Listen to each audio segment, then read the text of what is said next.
اور ملک میں پولیو کا نیا کیس سامنے آ گیا ہے۔ خیبر پختونخوا کے ضلع شمالی وزیرستان میں پولیو کے نئے کیس کی تصدیق ہو گئی ہے۔ نیشنل ایمرجنسی آپریشن سینٹر کے مطابق شمالی وزیرستان کے علاقے میں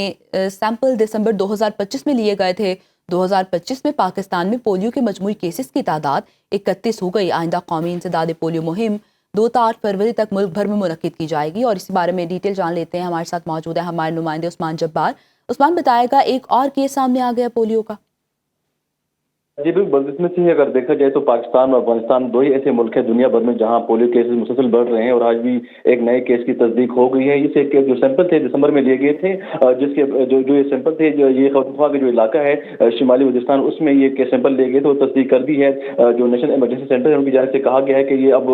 سال 2025 میں جو مجموعی کیسز کی جو تعداد ہے 31 تک پہنچ چکی ہے۔ اگر ہم دیکھیں سال 2024 میں تو یہ تعداد جو 74 تھی، جس کے بعد وزارت صحت نے کافی اقدامات کیے، کافی ہم نے دیکھا کہ مہم چلائی گئی، جس کے بعد یہ کیس کم تو ہو گئے ہیں، 31 کیس ہو گئے ہیں، لیکن پھر بھی یہ جو پولیو کیس ہیں بہت زیادہ تعداد میں ہیں، کیونکہ دنیا بھر میں یہ جو پولیو وائرس ہے یہ ختم ہو چکا ہے، لیکن پاکستان اور افغانستان دو ہی ملک ہیں دنیا میں جہاں پر یہ کیسز بڑھ رہے ہیں۔ اور جو وزارت صحت کے مطابق آئندہ جو ماہ ہے فروری میں ایک نئی مہم شروع کی جائے گی، جس میں 4 کروڑ سے زیادہ جو بچے ہیں ان کو ایک بار پھر پولیو کی جو قطرے ہیں وہ پلائے جائیں گے۔ ان کی جانب سے یہ بھی کہا گیا کہ جو والدین ہیں جو شمالی وزیرستان میں رہتے ہیں، KVK میں رہتے ہیں، یا وہ اضلاع جہاں پر بچوں کو پولیو قطرے نہیں پلائے جاتے، وہاں یہ کیس سامنے آ رہے ہیں، تو ان سے متعدد جو کمپین ہے وہ شروع کی گئی، اور ان کی جانب سے یہ بار بار جو ہے اصلاح کی جا رہی ہے کہ جو وہاں کے جو والدین ہیں، جو وہاں کے لوگ ہیں، وہ اس پر توجہ دیں، اور جو بچے ہیں ان کو پولیو سے بچاؤ کے قطرے پلائیں، تاکہ وہاں پر یہ کیسز ختم ہو سکیں، کیونکہ دنیا بھر میں یہ کیسز نہیں آ رہے، صرف پاکستان اور افغانستان یہ رہ گئے ہیں جہاں پر یہ کیس سامنے آ رہے ہیں۔ جی